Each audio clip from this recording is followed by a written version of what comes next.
Alors bonjour chers collègues et merci d'être là. Dans cette deuxième partie, je vais vous présenter 5 techniques d'auteur avec un nouveau texte modèle. Les voici, les 5 sens, racontés par petits bouts, le point de vue, la description, ainsi que la métaphore et la comparaison. Et pour vous les présenter, voici mon texte modèle. Il est un peu plus long cette fois-ci. Je trouvais qu'en présentant un texte plus long, j'ai plus de contenu. Il y a beaucoup plus d'endroits où je peux insérer des trucs d'auteur. Et puis, je peux aussi inviter les élèves à trouver des endroits où on peut en insérer. Donc, de cette façon-là, les élèves peuvent se pratiquer et on peut vraiment vivre une vraie révision avec eux. Si vous intéresse de lire le texte, vous pourriez arrêter la vidéo et tout simplement lire l'histoire. Sinon, ça va, je vais vous présenter les 5 textes et vous indiquer directement dans le texte où la révision serait faite avec les élèves. Donc, le premier truc s'intitule Les 5 sens.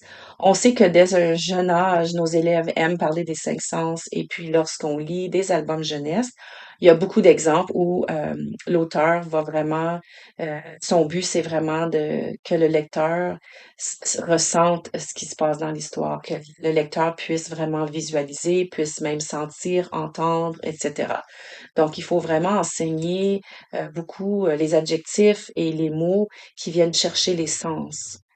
Alors, l'objectif d'apprentissage pourrait être utiliser les descriptions sensorielles pour enrichir les récits en engageant l'essence du lecteur.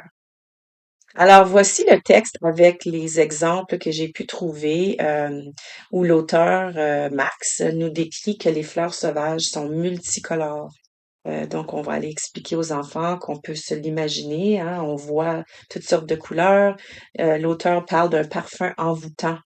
Donc, on se sent, c'est vraiment un parfum agréable. Donc, on explique le vocabulaire aux élèves. Et puis, on dit que ensuite, la plume, elle est douce. Donc, voyez-vous comment il nous permet de savoir, de connaître avec le mot doux, donc le toucher. Ensuite, on pourrait inviter les élèves, en regardant le texte ici, à trouver un autre endroit où l'auteur pourrait davantage euh, aller chercher des mots qui fait que le lecteur peut revenir sur la vue ou l'ouïe aussi. On pourrait décrire des sons de ce que l'auteur entend dans la forêt. Alors, on peut aller chercher des exemples dans le texte et inviter les élèves à nous donner des exemples. Donc, par exemple, l'animal majestueux, le cerf, on pourrait le décrire davantage.